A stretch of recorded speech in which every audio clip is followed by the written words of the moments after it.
Welcome back to the Scuf Gaming Showdown. I'm Chris Puckett, joined by Benson tonight, and we saw OpTic Gaming take side number 1 by just 8 points. Going into side 2, it's Freight Domination. Ben, who's your player to watch from each squad? Obviously, Scumpy has been a monster in the slaying category. Yeah, when Scump's going that big, you need to keep your eye out for him. But I'm curious to see how Bose is going to play. Obviously, filling in, he's trying to pick up from where Clayster left off. Obviously, Clayster's not being able to play today. Bose really needs to perform very well. He's used to, large majority of these players. He's teamed with them before. However, looking at that FaZe lineup, I'm still curious to see how Theory's gel in Puckett. I'm going to be honest. They're a team which I really want to keep my eye on as this season progresses. I like it. I'm looking at some stats here on COD Esports, looking at some Dom records. OpTic Gaming currently 4th overall, but when it comes to domination, they're 11-10. FaZe Red 13-10 has a slightly better score in Dom with a 57% to 55 win percentage. Okay. Numbers, love them. All right, I'm going in with Classic. This guy's been a monster, and what's interesting here is FaZe has now switched over to 4 MTARs. What does that tell you? Wow, 4 MTARs off the bat, that's just going to be a very, very aggressive push. Wouldn't surprise me to see maybe a couple of smokes go down. Actually, I think Theory's actually changed his class. He's actually decided he wants to run a Vector, but he's actually thrown those stuns over as well, so he may be able to try and get some C. But it's very interesting. Normally you see teams kind of avoid the B flag like the plague. They don't want to jump it until they get a couple of players down, but Theory, he's an SMG mastermind, and he's very good at that objective role. And he seems to know exactly what he's going to try and do here, but does go down. And that was a little bit unfortunate for him. And JCap has switched over to the Remington. As he does, he picks up the 2-piece. So JCap, inside this second story, can do some serious damage. You got opponents flooding out of red. He's going to call that out. And I have a feeling, like you said, this B flag going to be avoided for quite a while until OpTic feels comfortable. Now 3 guys all jumping on it at once.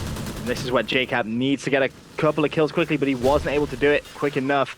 However, 3 players for OpTic have gone down. Bose was left up momentarily. He's also been dropped. So we could see that flag change hands pretty quick, but it's going to be down to the Ginger Ninja himself to try and push forward. You can see how far Scumpy's actually pushed up. He's that one OpTic player by that A flag, and he is being very, very aggressive right now, Puckett. He's recognized that one of the FaZe players rotated to C, and that means he has to do the same thing at A, otherwise OpTic will be at that disadvantage. That's Classic versus Scumpy, basically, on that challenge. Classic had neutralized C, Scumpy neutralizing A, and Classic does win the one-on-one over here at C. So we can see AC control for FaZe. Classic's going to get it. The question is how long that grenade from Embos is going to stop them, but can they take this momentum and retake B? FaZe currently down 2 points on the second side. That was a great little play there coming in from Bose. Just played it so well, very patiently, threw that nade, and then picked up the flag. And now you see 3 players go down. It's going to be left to JCap. JCap having a great game, though, to be fair to him. 7-3. Has an MTAR in his hands right now, so he's switching between the 2, it seems, relative to the position of the game. When FaZe had that B flag, he had that Remington, and he was trying to defend it. Now FaZe don't have that B flag. He's being very, very aggressive, trying to help his team out on that flag. And that's an interesting couple of plays that I've noticed there from JCap. Yeah, and honestly, I love when JCap has a Remington, but he's really been trying to make it work with the SMG up close as well. He's able to do a lot of damage. But where do you think JCap shines his brightest?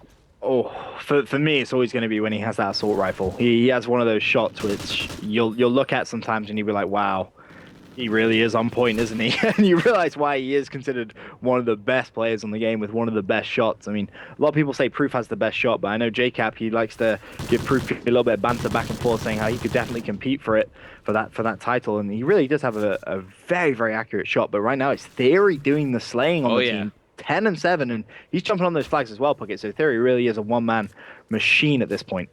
Had to go for the reload. There he has it. He was spotted down low. Jukes out his opponent, gets one, finally cleaned up. Going back over to JCap. JCap is in white. His teammates continue to push on C.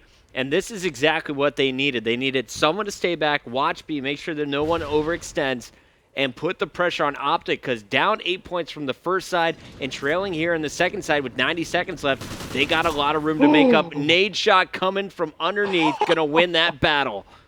Oh, Nade shot should never be winning that gunfight at all. JCap, he had the sound, he knew that someone was pushing up on him. He had the pre-fire as well, but Nadeshot did the nasty, and well, JCap's going to be wanting to try and forget about that death very, very quickly. Well, OpTic is going to take A. JCap tries to take C. Will not. He stops short. Theory will stop Proofy from getting the points back. But at this point in the game, 60 seconds left, it's all OpTic. Despite having 3 down, they have a 7-point advantage down to the last 60 seconds. 2 flags to 1. And just as I say that, FaZe Red's able to recap B. Yeah, nice plays coming from FaZe, and OpTic plays. Everyone I switch to is getting shut down almost instantly. And FaZe had that one player again. It's going to be... Actually, it doesn't matter who that was. It was Replays. He was trying to put some pressure on that A flag, that one remaining flag for OpTic. But FaZe now really starting to spawn trap OpTic. They are not allowing them out of their base at all. OpTic are in some real trouble. OpTic Gaming trying to push out. Final 30 seconds. It is now a 1-point side here in the second half. Final 24. You're only going to get 6 points unless you can turn it up and go neutralize A. So FaZe Red knows they got to go for all 3. OpTic Gaming, meanwhile, taking B. This is going to cause all kinds of problems. Nadeshot will be taken down at A. More players dropped in the middle here for OpTic. 4 down for OpTic Gaming, but it's enough. They keep the game close. FaZe Red wins side 2, but the difference from side number 1 will give OpTic the first game in the series. Yeah, really well played there by OpTic, and I gotta give props to Bose. I really do. 14-9 and 3 caps. I was, you know, when you said just earlier on, you were saying how Bose isn't going to be playing. Clayster isn't going to be playing. Bose is going to be the replacement. I sat there and I was like, oh well, this could be a bit of a game changer. But Bose stepping up to the plate when his team need him.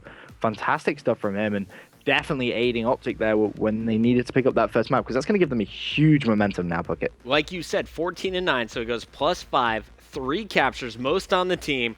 Also had that big defensive grenade that stopped Classic from taking C. So, OpTic Gaming 1-0. It's a best of 5 though, and Search and Destroy. This one could go either way. Well, JCap heat up even hotter. He was 14-12. Theory 14-10 on this second side. Gotta think FaZe Red is just getting started. We'll find out if they can tie things up after this.